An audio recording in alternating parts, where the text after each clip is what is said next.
The following is a presentation of the Matt Talk Podcast Network. You are now tuned into the PA Power Podcast, College Edition, featuring Pennsylvania natives Tristan Warner and Rob Waltko. PA Power Wrestling. PA Power Wrestling. Pennsylvania is wrestling. Pennsylvania wrestling fans, you are now dialed into the PA Power Wrestling College Podcast. I'm your co-host, Tristan Warner, joined by Rob Waltko for Season 3, Episode 18. As always, thanks for joining us. Rob, we got about 2 weeks until the NCAA qualifying tournaments begin. The regular season has wrapped up officially, I guess, except unless you count the National Collegiate Open, but we're not really going to touch on that too much. We're going to go ahead and today, without an interview on slated on the schedule, we're going to go ahead and do our conference preview. So, there's a lot of Pennsylvania schools out there, and there's a lot of kids from Pennsylvania representing non-Pennsylvania schools.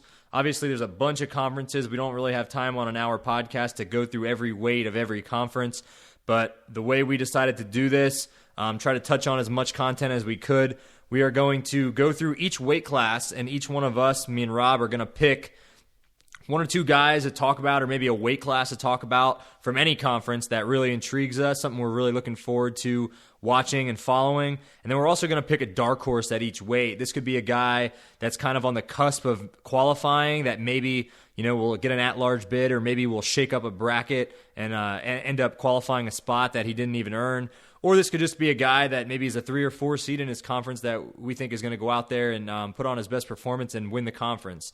So after that, we got some good trivia to talk about. So, Rob, you want to go ahead and get us started here at 125? Yeah, and just I want to make sure that everyone's aware. We're recording this on February 26th. We're recording it pretty early just because Jeff is really busy with all the state WPIAL regional stuff going on, so we're trying to get a head start. So we don't have the official qualification numbers in front of us. They haven't come out yet. Just so everyone's aware, in case you hear us throwing some numbers out there, those are all projections. That's a good point. Good to add in. Yeah, we don't actually have the official ones. Was it Flow Wrestling that came out with the article that you sent me, Rob, that had like the predicted qualifier allocations? Right. Yeah, and those guys are usually pretty they're usually pretty on the ball. They put 27 or 28 at most of the weights, obviously with a few of the wild cards. So, we'll try to be as accurate as possible. Yeah, like we said, Jeff's pretty busy. He's got a bunch of high school stuff going on, and also he's got a bunch of clothing orders to put in the system to give some of his employees, such as us. So hopefully some new gear coming our way. He's held out on us for years. Yeah, Jeff is definitely stingy with the gear, that's for sure. Yeah. But yeah, let's get to it, man. Right away, my favorite guy I like at 125 is Luke Warner, who's really had a transcendent year. He was unranked or wasn't a qualifier last year, and he's broken into the top 12, top 10 rankings. The MAC looks like it's got 3 qualifiers. You got Cardinal from ODU, who's another ranked guy, and then Hildenbrandt from Central Michigan. Hildenbrandt beat Warner in a 3-2 match this year, and I think Warner has a win over Cardinal, but he's a guy I'm really looking through to break through. He's kind of like that Lock Haven mold where he's a junior, senior, and kind of comes out of nowhere and puts on a good performance. I'm thinking he gets on the podium this year. My dark horse is Pit Panther wrestler Lewis Knoll, who's 11-11 on the year, 1-4 in ACC duels, but that's a little bit deceiving. He's shown flashes in matches of being pretty good, I think. Looks like 3 are going to get out of the ACC. Mueller's pretty untouchable at that weight, but Camacho, who Newell got the first takedown against, is in there. Melendez Prada. Those are 2 guys that probably should qualify spots. You're looking at 3. He beats 1 or 2 of those guys. He gets in. And that's kind of the beauty of the ACC. Sometimes you're just one upset away from getting in. So Newell's a guy that I look to possibly make a splash at the ACCs and qualify. Tristan, who do you have on your list? Before I jump to my guys, just a discussion point here at 25. I know Werner is a guy we've been high on all year. Have him and Hildebrandt wrestled this year? I wanted to ask you to see who will get the 1 seed in that weight. Hildenbrandt beat him 3-2. I believe that was Warner's first match out of red shirt. And they disappeared for a little bit, then came back. Okay, so we're expecting to see Warner as a 2 seed. So he's going to have to go through Cardinal from ODU in the semis and then beat Hildebrandt in the finals to win a MAC title. Yeah, that would be accurate unless there's an upset. Yeah, so that's interesting. That's something to keep an eye on. And Rob, we've both kind of forecasted that. It seems like every year Lock Haven gets at least one guy on the podium. He's kind of the guy we're kind of predicting this year. So we'll really see how his postseason shakes out. But Like you said, he's climbed his way steadily up the rankings. He's all the way up to number 8, I believe now, or top 10 at least. So he's definitely an All-American candidate, and it starts not next weekend, the next weekend at the MAC tournament. So at 125 for me, obviously the one I had to talk about was Spencer Lee, national champ, 2-time returning, ranked number 1 in the country. Really just the main speaking point here is that Spencer Lee has yet to win a Big Ten title. That's probably a fact that maybe has escaped some people. Kind of reminds me of the Jeff Jaggers thing when he won his 2 national titles. What do they say? Those were the only tournaments he ever won in college, something like that. Never won the Big Ten, I guess. Never even won an Open. Shocking to believe. But Spencer Lee has yet to win a Big Ten title. Got picked off his freshman year by Tomasello and then his sophomore year by Sebastian Rivera. So Lee looking for his first Big Ten title. Should be a shoo-in for it, I think. And then, obviously the top dog looking to win a 3rd NCAA title at 125.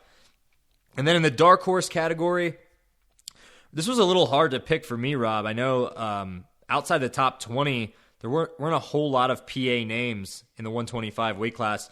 WrestleStat has all, I think, 77 Division I schools listed in all their starters. Wasn't a ton of PA guys to choose from, but I picked Gage Curry out of American. He's a whippy old guy. He's a veteran guy. He's been around for a long time.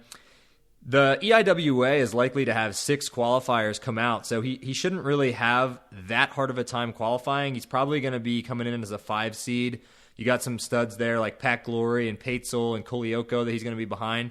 But I don't really think he's going to be in danger of not qualifying. I just think that he's a veteran guy. Every year at the end of the year, you see some guys who maybe you didn't expect to, but are veterans who've been around for a long time, make some big noise in the postseason. So I will say he's had a couple suspect matches the last few weeks. He had a real close one against a George Mason kid that I thought he would bonus easily. And then he had an overtime win over Brandon Meredith from Penn State. That, could be attested to the crowd and the atmosphere at Rec Hall. I'm sure it's pretty overwhelming. But, he hasn't looked his best maybe the last few weeks, but I think he's a really solid guy, and he's a veteran, so looking for big things for him in the postseason here. A funny thing about Lee, I don't know if it's funny, but I saw some guy on Twitter the other day. They were talking about Hodge rankings, and he was like, I don't know if Lee doesn't get enough respect because he's never won the Big Ten. That's why he's not higher on the Hodge rankings. And I was like, dude, you're reaching, man. Like, what are you talking about here? Yeah, I don't believe that Hodge is based on years past. I think it was like the public opinion he thought was low on Lee. He's like, once he wins that Big Ten, then everyone's going to realize how good he really is. Yeah, no, I don't think that's how it works. No, I'm not that concerned about his Big Ten titles. Yeah. Jumping ahead to 33, I really like 133 in the Big Ten, just as in its entirety, I guess. Pennsylvania-wise, you got DeSanto and RBOI.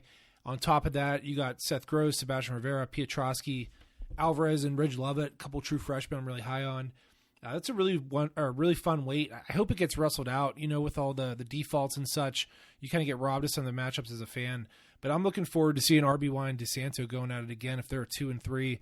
That's probably the match I'm more excited to see than anything just because of how it ended last time. And then the dark horse I have is 16-7 on the year, Josh Mason from Bloom. Max projected to get 4. It looks like Hart, Fellman, Spann, and Rooney are the top 4 there. Weirdly, Mason's only wrestled Fellman out of the top 4, but this kid's dangerous. He scores a lot of points. He's really big. I'll be interested to see if he can knock one of those guys off.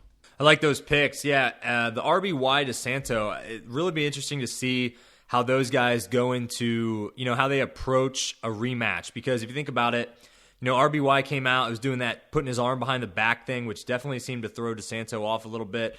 And then, DeSanto got in on a few shots, and RBY twice went for that front headlock to a ankle pick to a cradle and just ran him through. So you really think that these guys are both going to be kind of game planning for how to make adjustments into the next match.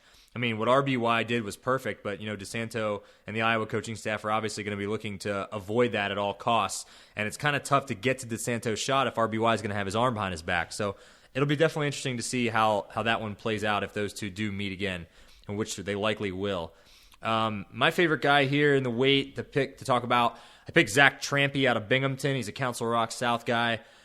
May or may not be battling through somewhat of an injury. I know there's been some rumors floating around that Trampy isn't 100%, but regardless, I think this guy's shown a lot of guts. He's out there wrestling. He's out there winning good matches. He's just beat Darren Miller from Bucknell a couple weeks ago in a match that we heard, Rob, he was losing late and found a way, gutted it out with like a reversal and some backs maybe. So, I don't know if he's at 100% or not, but I think he's gutsy, and I think he's ranked in the top 10, so he's obviously got the skills, especially if he's healthy, to become an All-American. So he's my pick as one of my top guys to talk about, and I would really like to see him get after it with Chaz Tucker from Cornell, who's going to be the 1 seed. He's ranked in the top 5 this year. He's undefeated, like 27-0 or something like that. I just don't know that he's had quite the competition. I know he's had a couple good wins, but I don't know that he's had I don't know that he's seen very many of the top guys in this season. So Trampy is my pick to talk about. And then my dark horse here, I wanted to talk about Darren Miller from Bucknell, but as I was going through the results, I saw he just took a recent loss to the other guy I was considering talking about, which is Andrew Wirt, who is a Central Dauphin product wrestling for Army. So, kind of both of those guys I would consider my dark horse here. All 3 of those guys in the same conference, ironically. But Wirt and Miller going to look to shake up the 133 EIWA bracket. Like I said, probably only 2 slots coming out here, those being assigned to Tucker and Trampy. Or I don't know that Trampy qualified one since he missed so much of the year, but he's at least the guy you would have to think is going to get that number 2 slot. But like I said, if he's not 100%, and Miller had a lead on him just a couple of weeks ago, Wirt and Miller are definitely going to be contending to steal one of those spots. So I really like both those guys, both young guys, both really solid. Yeah, I think 33 in the EIWA, those guys have kind of beat each other up. So instead of getting 3 or 4 spots, everyone's like a little bit outside the top 33, which sucks for Miller and Wirt and the rest of the guys, Farrow. But we'll see what Trampé's got. He's wrestled really well, being that he's allegedly injured. At least our Eastern Pennsylvania correspondent thinks that. But he's a tough kid, man. He really didn't have a great year last year. I was a little disappointed, but he seemed to be really coming on, and everyone out that way really likes him. 41, again, I'm going with straight weight class. I like 141 in the Big Ten. You got Nick Lee, Luke Pletcher, Max Murin all in there. I think Lee looks to be the man right now, but Pletcher's not far off, and Murin's really looked lights out. I think he's looked better this year. Those matches he was losing 3-2 last year, he's certainly winning 3-2 now. He just has found out a way to get to that leg and finish. So looking forward to seeing some Pennsylvania action here. And then the dark horse, Brian Courtney. It looks like him and Cole Matthews might be battling for a spot at the ACC. Courtney's been spotty, has some close losses. Lost a close one to Cole Matthews, lost a close one to Doug Zapf, but has a win over Cedarian Perry. Might be close to breaking through, but did lose at the Matt Town 2 Open, 14-2 to a Lehigh redshirt, Malachi Hines. So it remains to be seen if Courtney's really ready to break through, but I don't know. He was a gamer in high school. I'm looking forward to seeing what he can do here. I like those picks. 141, the guy I chose to talk about is Doug Zapf, coming out of the EIWA. He's actually, let's see, there's at least predicted to be 5 slots coming out of the 141 EIWA weight class, and Zapf is the only one in Intermat's top 20. So that's kind of interesting. That tells me that, from rankings, at least, give or take, rankings 20 to 29, there's a lot of EIWA guys there. So not far behind him. He looks like he's probably going to be the number 1 seed here, but there's definitely some guys right nipping at his heels. So it'll be interesting to see how he does. He's really turned it on this season. This is a guy that was a 106-pounder like 3 or 4 years ago in high school, and now he's just really blossomed into the weight class at 141. He's just gotten better as the year's gone on. He's steadily climbed the rankings.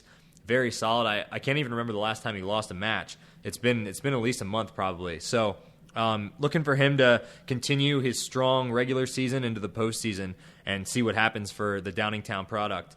And then my dark horse, like you already kind of mentioned, Cole Matthews. Him and Brian Courtney are both neck and neck. I think they're both going to be really vying for one of those ACC slots at 141. That's a weight where, like you said, Rob, there's 3 slots there, 3 guys going, and those guys, you would think would be Tariq Wilson from NC State, Zach Sherman from UNC, and Mitch Moore from Virginia Tech. But with how close Cole Matthews and Courtney are to those guys, I really think that it wouldn't be shocking at all to see 1 or 2 or 3 of those guys lose. It almost feels like it's anyone's weight class to win and anyone's weight class to qualify. So Cole Matthews is super talented. He's been up and down this season. He's looked really good at times. He's looked not that good at times. But as we've been saying all year on the podcast, I trust in Keith Gavin. I think he's going to have the pick guys peaking at the right time. So I could really see Cole Matthews putting on a show and doing a good job at the ACC tournament and qualifying the weight.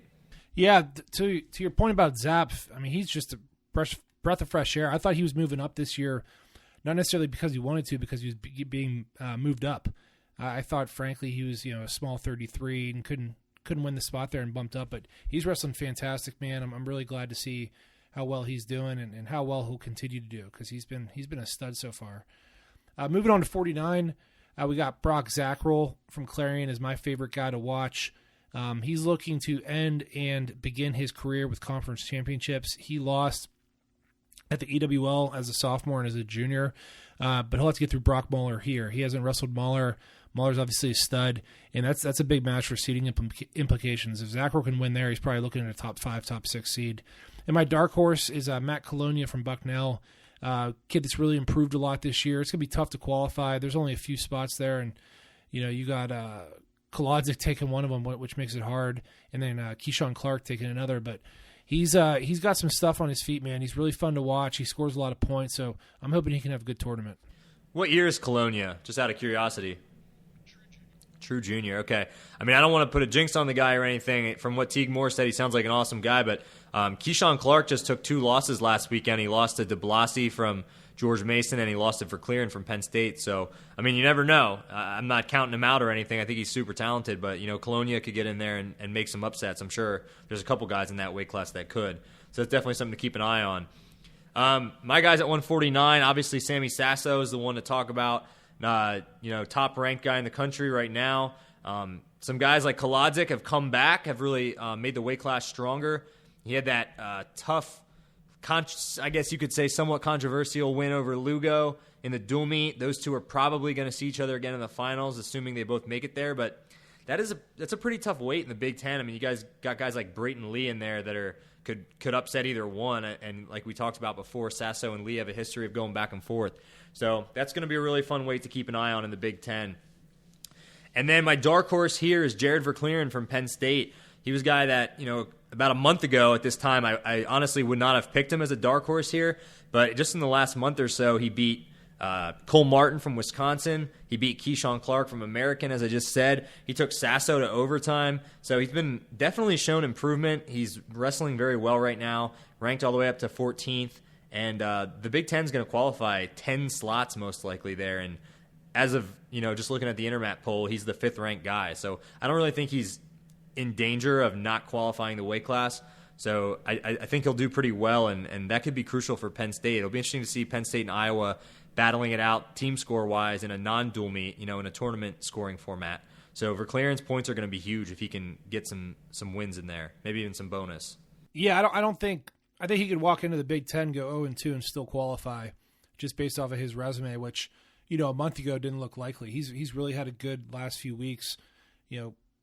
Really great job by him to get some of these wins. But yeah, he could be crucial, man. If he can go there and get on the medal stand, or even just get a pin or two at nationals, that could be really paramount to them competing with Iowa. I completely agree. Yeah, he's going to be really crucial to that team race. Guys like him, in the trenches, making up points that can really go 50-50. So if he can really turn it on here in the last couple of weeks of the season, like you said, get some points at nationals, could be a difference maker in the Penn State Iowa team race. Yeah. Let's go up to 157, Rob. Who you got here? Caleb Young, coming off a loss to Wyatt Sheets, which a bit uncharacteristic for Caleb. He really doesn't lose bad matches typically, but I think Sheets, I don't think he's bad. I think he's steadily improving. He's real athletic, real big, but Young. I mean, his Big Ten performance is going to speak a lot. They're going to need points out of him in March, so I'm looking forward to seeing him compete in the Big Ten, hopefully put himself in the finals and get himself a nice seed. And then my dark horse is a guy not a lot of people probably know about. Both these guys, Caleb and Alex Hornfeck, both have afros. Maybe that's why I picked them. But and they're from Mars, from a different planet. Hornfeck's from Mars. Young's from Punxsutawney. But, I'm talking about Hornfeck. Yeah, he's from a different planet, but he's 16-13 on the year. He doesn't really have any big wins, but this conference gets 5 guys through. He wasn't that great in high school. He really improved as he went along, which I don't know. He's a local guy to me, so I'm hoping that he can have a big conference tournament, maybe sneak into nationals. Yeah, I actually watched him at States a couple of years ago. I thought he was pretty solid. I think he placed. I'm not sure how high, but there was a kid from Northern in that weight class that my brother was coaching, and I think they might have even wrestled each other in the consolation bracket. So, I definitely saw him there. I thought he was pretty good, but he's definitely gotten way better. He's turned into a pretty solid starter. I think on WrestleStat, not that those rankings are 100% accurate on where the guys stand, but he's like in the top 30 or so, 35 maybe. They're definitely on the top half statistic-wise of the whole Division I starters. I mean, you look at him, I don't think he qualified as a junior for the state tournament. I think he might have got battered in the match to place. And then he's starting at a Big 12 program a couple years later. So, regardless if he ever All-Americans, he's made good strides, and really glad to see that. Yeah, I agree. Definitely a fringe qualifier, too. So we'll see if he's able to put together a nice Big 12 tournament. At 157, guy to talk about for me, Hayden Hidley, obviously.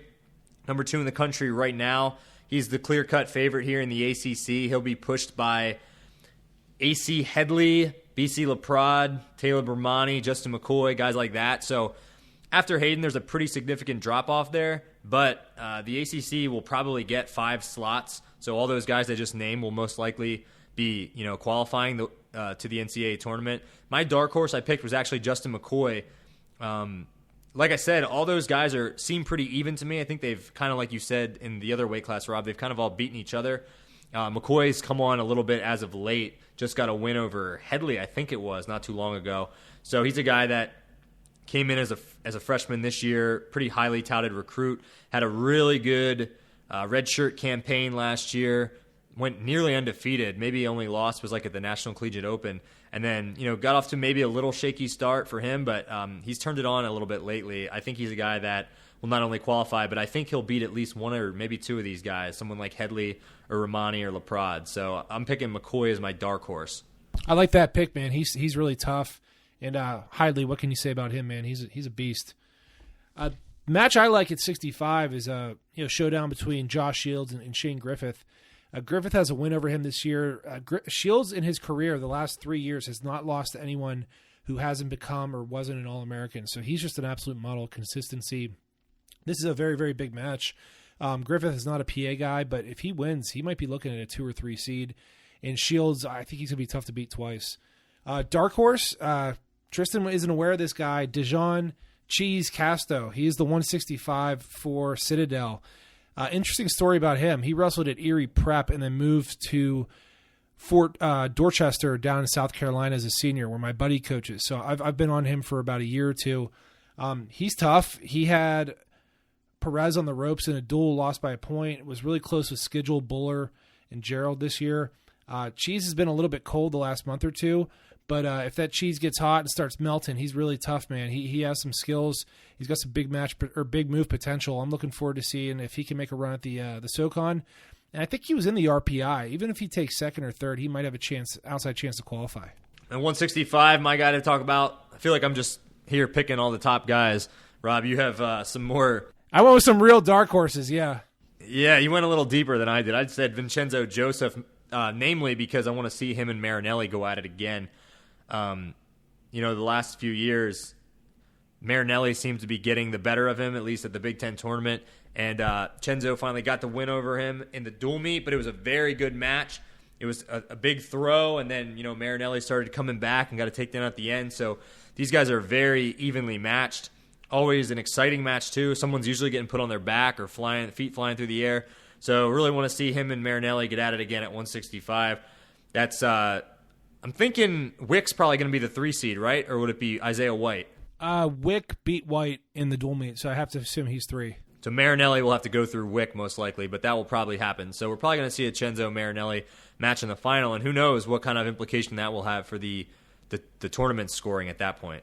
A dark horse, kind of hard to pick at this weight. There wasn't a ton of guys I could think of from PA that were in this dark horse category. So I just went with a homer pick, Shane Jones, not only a PA boy, but an ODU boy. The MAC only qualifies one guy here, but the thing is, there's really no huge name guy that's really, solidified qualifying the weight, and everybody else is just going to have to hope for a wild card. It's not really the case here. Probably your top 2 guys are going to be Keller from Buffalo and Peyton Mako from Missouri. And then Shane Jones, he didn't have quite the last two months or so of the season as he probably wanted, but he started off the season really strong in November. I think he lost to Shane Griffith, who you were just talking about, Rob, like 3-2 or 4-2 overtime or something at the Citadel Open. Yeah, he got kind of robbed. My buddy that was there, that lives down in South Carolina, said that Jones had him on the ropes. Yeah, so he started the season off really strong. So if he's able to find a way to take a couple weeks off here before the MAC tournament and get, mentally back to where he was in the fall. I just know the kid personally. He's a super hard worker. I could really see him, like I said, there's no big name in this weight that I don't see him being capable of beating. So he's my dark horse at the weight. Would really love to see, that guy's work ethic is unparalleled. I'd really love to see him get to the tournament. PA boy and ODU boy. So that's my 65. Yeah, it's crazy that, was there 16 schools in the MAC? They only get one qualifier. Even if they're not the strongest schools in the world, still, that's a lot of volume. There are a lot of good teams, too. Not only a lot of PA schools, but, you still got, like, Central Missouri Michigan, in there and yeah. stuff. You'd think there'd be somebody higher That's up. crazy. Moving on to 74, everyone knows my favorite guy, Greg Harvey. I think he should be the number one seed in the ACC. I was talking about the ACC tournament with my brother the other day, and it's funny how it works. Like, you could have, in theory, like Hidley take third. Let's say if Nino gets the 1, Bolin gets the 2, and then a guy like Harvey could win. And that's a huge gap in points for this tournament. So if you can win a weight that's, I don't want to say is weaker, but maybe has a little bit less star power, if you have guys that are good at those weights, you can win the ACC tournament. I think Pitt could really make a push for this. I haven't broke it down completely, but they look like they have a lot of guys that can make runs. Harvey, obviously, he needs to probably win this thing for them to have a chance. And then my dark horse is Jared Segrist. He's 21-11 on the year. Was nationally ranked for part of the year. Has a ton of close losses. Mananona, Carter Strachey, Ben Harvey, Dean Sherry. He's probably got to break through to qualify because he's not going to get an automatic bid. Yeah, you know what? Honestly, this is going to sound really stupid, but when I hear the names Jared Segrist and Greg Harvey, I literally picture the exact same person, just in a different singlet. These guys seem so interchangeable to me in terms of what they've, kind of what their resume is to this point. I feel like they're both very on the cusp every year. They're like right there. They wrestle for both PA schools. They're both Eastern PA-ish guys, almost the exact same age, same records, same conference, you know what I mean? So either one of those guys, I guess, could make some noise in this weight class. So should be interesting to see. I don't know if you feel that way, Rob, but I just always get those two mixed up. I almost have to think for a second which one is for which school. Harvey, Segrist, last few years. Well, seeing how hard you dig for your dark horses, it doesn't surprise me that a guy outside the top 10, you can't really tell the difference between either of them. All right, let's before my pride gets wounded, let's move on. 174 for me. Michael Kemmerer, yeah, like you said, I dug really deep for that one. My favorite guy here. He's just off to an incredible season, incredible regular season. Him and Mark Hall going to go back at it again here, I'm sure, in the Big Ten final at 174. Going to be a couple other tough guys in the weight like Labriola and Dylan Leidy, but you'd have to think Kemmerer and Hall is the match to watch. And like we said, same thing with Cenzo and Marinelli, that there's going to be some big team score implications most likely come Sunday afternoon when those two square off in the final. In the dark horse category, I went with Jacob Oliver. He's not really a dark horse to qualify. He already qualified last year, and I'd say it's pretty solidified that he's going to qualify out of this weight class. I more picked him as a dark horse as I think I could really see him winning this conference title here in the MAC. Kind of a loaded weight, maybe not top heavy, but a lot of really solid guys in like the 15 through 30 rank. You got Connor Flynn from Missouri, Andrew McNally from Kent State, Dean Sherry. So, you got some good guys here. And he's on a 12-match winning streak dating back to December 20th. So Oliver has really come on strong here in the last few weeks / months for Matt Hill. And, he's already been to the national tournament. He's got some of that postseason experience under his belt already. So I'm picking him as a dark horse favorite to win the MAC at 174. No, I think he's looking really good, man. I like your prediction. I think he's about to really take off. Started the year a little bit off, but I expect him to do big things. 84, we got Aaron Brooks. Question for you, Tristan. If he wins out and avenges that loss to Venz or places ahead of him, is he the one seed in the country, or is Luan the guy?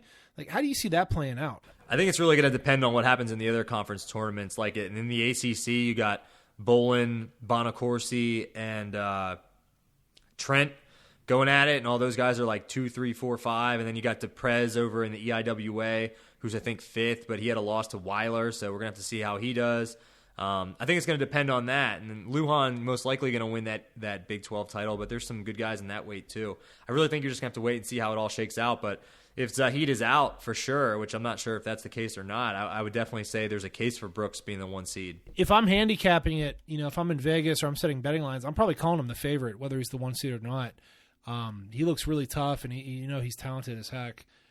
My dark horse is Stefanik, who's been pretty strong, man. He beat Janser last week, has a win over Montalvo from Oklahoma State earlier in the year, which at the time didn't look like a huge win, but Montalvo is really good. He keeps winning. He's cracking into the top 10 or knocking on the door. So I'm looking forward to Stefanik, seeing what he can do, see if he can really compete with those guys like Dupre over at Binghamton. Okay, let's see. My favorite guy here at 84, Trent Hidley. Obviously, had to pick the Hidley boys. Loaded 184 weight class with young studs. I can't think of a conference in the whole country at any weight where you have so many talented guys that are so young. You got 3 guys ranked right around the top 5, and they're all freshmen or sophomores. So Trent Hidley, Hunter Bolin, and Nino Bonacorsi. That's going to be quite a threesome there at 184. One of those guys is going to emerge as a champ, which could do a lot for their seeding. So I'm picking that weight class really as a whole, but obviously Trent and Nino, both PA boys there. And my dark horse at 84, I just mentioned him a minute ago, Chris Weiler from Lehigh. He's a guy, as I've mentioned a few times on this podcast, is from my local area. He's from my club. Knew him since he was probably about 8 years old coming to our club. He's really developed into a stud wrestler. The EIWA should qualify 4, and he probably will be the 2 seed because of a couple losses he had. But I mean, there's a case, I guess, for him to be the 1 seed. He does have a win over Deprez, which was a big upset at the time. But Weiler is tough. He wrestles an unorthodox style. He's long, and he can cradle people, put people in danger. So he's dangerous to anybody in this weight class. So EIWA, like I said, kind of a stacked weight here with Noah Stewart from Army, Tanner Harvey from American. I think Weiler and him had like a 10-9 match. Harvey, everybody he wrestles close. So, and he scores a lot of points. He's an unorthodox guy as well. And then, like you said, Rob, you got Stefanik in there. And then you got Kyle Davis from Sacred Heart, who's pretty tough. You got Jonathan Lowe from Cornell, who actually has a win over Weiler. So it's kind of a loaded weight at 184, but Weiler's my dark horse. I don't know that I see him beating Deprez again, but he definitely is capable of it, and I definitely think he'll qualify. Yeah, I like those picks. I'm looking forward to 184, probably 84 and then 33 in the Big Ten, and then 84 in the ACC are probably the 2 weights that I'm more excited to watch than any conference weekend. Favorite guy, 197, hometown hero, 197 in the playbook, number 1 in our hearts, Jake Woodley for Oklahoma University, Boomer Sooner. I'll be interested to see how those seeds shake out. Looks like Noah Adams, obviously the clear 1, but I like Woodley. If he gets on that other side with Sloan or the kid from Wyoming, I think he has a good shot to get to the finals.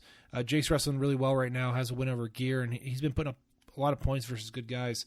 Then my dark horse, national qualifier last year, but Drew Phipps. Looks like only 4 might get in officially, but I would expect some wild cards here. I mean, the top 2, you got Brookie and Darmstadt, and then Phipps, Jacobson, Kozier, and Brown all battling it out for the remaining spots. If I had to bet, man, I'm thinking 6 or 7 maybe get in from the Big Ten. Just too many good guys there to leave. Not the Big Ten, the EIWA. Too many good guys to leave home. Yeah, I like those picks. I'm going to kind of talk about the same weight class here for my dark horse. But before we get to that, favorite guy I picked here, friend of the program, Greg Bolsack from Clarion. He should be the top seed in the MAC. He'll be pushed by Ethan Laird, who's also a PA kid at Ryder, Colin McCracken, who's also a PA kid for Kent State, Skyler from Buffalo, and Wyatt Coling from Missouri. But I think Bolsack will I don't want to say breeze through that weight class, but he's beaten all those guys pretty handily. So I think he's your guy there. And then the dark horse pick is, everybody who's been listening will probably know. I'll pick Jake Kozer, District 3 product out of Northern York. Like you said, 4 bids coming out here. Another guy I don't know if you had in yours there, Rob, is Cole Urbas. He's a guy to keep an eye on, too. True freshman, ultra talented. Yeah, he's tough. For Penn. Very dangerous, which is always huge in the postseason.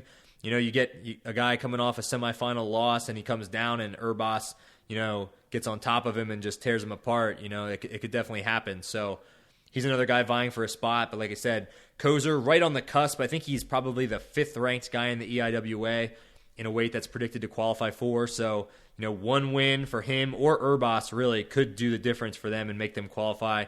And even if they don't, I think they're good candidates for a at-large bid as well. No, Bolsack, I hate to take credit, but did he not turn it on as soon as he came on the podcast? He was already turned up, and then when he got off the podcast, we were talking to him about his big weekend coming up, and he left no doubt. I think he won 6-1 and 8-1 that weekend, and he beat McCracken and Laird, who are both tough. So, yeah, he dominated. Yeah, he's looking good. And then, we both talked about 97, the EIWA. It's a really deep weight. We'll be interested to see how it shakes out for Kozer and Phipps. Moving on to heavyweight, Demetrius Thomas, guy that I think should win the ACC for Pitt, and hopefully will be able to get there to the national tournament and get on the medal stand. Really fun to watch. He's high energy, has a lot of really good attacks, and seems to be really, kind of shaping up to be a really tough competitor, and hopefully, like I said, an All-American. Then dark horse, Ty Bagoli from Clarion. There's projected 3 from the MAC. He's a former 84, turned heavyweight. He's a good athlete. Took some tough losses to Ryder and ODU recently, but has been pretty consistent the rest of the year. Hoping he can get on the top 3 just to get that automatic spot, but I like his chances to qualify regardless. He's been pretty tough. My favorite guy here at heavyweight, Jordan Wood, Lehigh.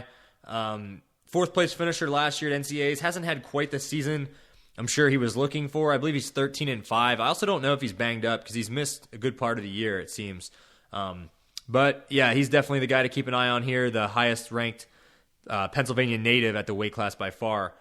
And then in the dark horse section, I picked Joe Doyle, another Binghamton guy from Council Rock South. Probably going to be 3 bids here with Jordan Wood, the Harvard kid whose name is pretty ridiculous to pronounce, but I think it's the Belarusian. Yaroslav is his first name. I don't know how to pronounce his last name, but he's definitely really solid. He's like top 10 as a freshman. He's a stud. And then Sullivan from Army, Birchmeyer from Navy. This Knighton Ward kid from Hofstra is actually pretty solid too. And then you got guys like Furman from Cornell, who's a PA guy. Papadato's trained. Shout out. Furman from Cornell, and Fredericks from Sacred Heart, and Camacho from American is also a PA boy. So I would say you got about 7, 8 pretty solid and pretty evenly matched heavyweights who've kind of gone back and forth, vying for that 3rd spot. Joe Doyle will have to wrestle really well and maybe even pin somebody to get in, but I like him, and I think he's a gamer from what I see in the results and stuff. So I picked him. And also just a shout-out for Cenzo Paluzzi. So he'll be out there shaking it up for heavyweight for EIWA too. Yeah, great athlete for heavyweight. Yeah, really nice footwork. Rob, how about we move on to teams? I don't know if you put anything together here. I just listed a couple team to look at and then some dark horse teams. Obviously, Penn State, just excited to see how they stack up against Iowa in a tournament scoring format for the first time this year. And then some dark horse teams, Lock Haven. They consistently peak in March. Scott Moore does a good job with them. And then you got guys like Luke Werner, who's top 8 right now. DJ Fellman is a veteran guy. Clucker's a veteran guy. Segrist, Hazel, all veterans. And then Shoup is a veteran also, returning All-American. And he's really gotten back to form here in the last month or so. So I think as a tournament team, we talked a little bit of how Lock Haven was down as a dual team. But as a tournament team, I think they're looking pretty solid. Yeah, I like those picks. I like Pitt too. Like I said, I haven't broke down the numbers, haven't crunched the numbers, but just looking over it, I think they can make a run at that ACC title. If they can get guys like Harvey, Nino, Mickey, and Meach all to win. I mean, you get 4 champs, it's going to be tough to beat you. Yeah, and one other one I mentioned is kind of an honorable mention is Penn. I'm not exactly sure how healthy some of these guys are, but you got Kolioko, Ferrante, Zapf, Artolona, assuming he's healthy and back. He's been out for quite a bit. And then Cole Urbas, I really think that he can qualify the weight too. So that's 5 pretty good guys for Penn that I could see them getting through at the minimum. So I think they could end up doing better than their dual season would suggest. Any other teams you want to talk about, Rob, before we get into our trivia question? No, I'm ready to get that first trivia question out there. All right, so I got kind of not really a 2-part question, but 2 different questions that are kind of related. The first one, so basically I was doing some research in my downtime, trying to think of guys who didn't qualify through their conference tournaments and then ended up performing well at the NCAA tournament. So after some research, at least, don't quote me on this because I could be wrong. The articles could be wrong, whatever. All the research I found. I don't have like a MLA Chicago-style bibliography for you or anything. But from my research, in the modern era of qualifying for the NCAA tournament, not the old school style where, every conference just got the same, but now with the RPI, with the coaches poll panel ranking and all that, from what I found, there's only ever been one guy who received an at-large bid to qualify for the NCAA tournament and made the finals. So, Rob, that's your trivia question. It's been within the last 10 years or so. Made the NCAA finals as an at-large bid. And if you want a hint, I can give you his weight class. Weight class. All right, he actually wrestled your weight class, and he wrestled around your exact time. You may have even wrestled this guy. He received his at-large bid because he actually got hurt in his conference tournament. Yeah. And, didn't finish the tournament, had to get an at-large bid. Mike Picillo? No, he's a little younger than that, I believe. He was in the finals in 2013, if that helps you out. 2013, so I was 11. Was that Quentin Wright versus Robert Hamlin? You are correct. Robert Hamlin, the Vermonster, is the correct answer. Yeah, I would never guess. What happened? Did he get hurt at ENWAs? I found an article from Flow from 2017 that said he got banged up and defaulted out of like the semis or quarters, I think, and then had to get an at-large bid, and then I guess he was rehabbed and good to go for nationals and made the finals. I'm not sure if it was the year he lost to Quentin Wright or Ed Ruth, but he lost to one of them in the finals. Yeah, he lost to Ruth that year, I believe. Okay, yeah, that sounds about right then. But yeah, he's your only, that I found at least, at-large bid to ever make the finals. Yeah, it's risky. I mean, I get it's annoying as a fan to see these guys default out of the semis when they have the spot. I get it, though, if a guy's banged up or whatever. But to actually default out knowing you don't have the spot, I mean, you got to be pretty banged up, I would think. Yeah, exactly, because you're really putting it in the hands of the coaches, what do you call them, the committee at that point, which is dangerous to do. Yeah, who knows? Let's go to the Part B trivia question. So it's very similar, but it's just a personal experience of mine. So as I was going through that same article, I was looking for years and weight classes where multiple guys All-American in the same bracket that were at-large bids, and I found probably 3 or 4 examples of guys. You know, there was one year at 125 where Earl Hall and David Terrell both got an at-large bid, and I think they maybe even wrestled each other for like 7th place or something. Hall would have been 33 that year. Terrell was 25. Okay, it was a different year then, but Earl Hall got 8th, it said, so it must have been the year before that. He got an at-large bid because he's definitely All-American twice. But yeah, anyway, so I found a couple examples of guys, both who All-American in the same weight class, who both were at-large bids, and then I found my own bracket from 2012 when I was a true sophomore. 2 guys received at-large bids and both All-American, and one of them I wrestled, and he actually beat me in the consolation round, and then went on a rampage and won like 4 or 5 more in a row. So your question was 165 pounds, 2012. Who were the 2 guys who were at-large bids that placed? And you specifically one who knocked me out. Ooh. You want me to I'll give you the conference if you want. Did Taylor beat the kid from Lehigh in the finals that year? Yes. And then Bexod was 3rd.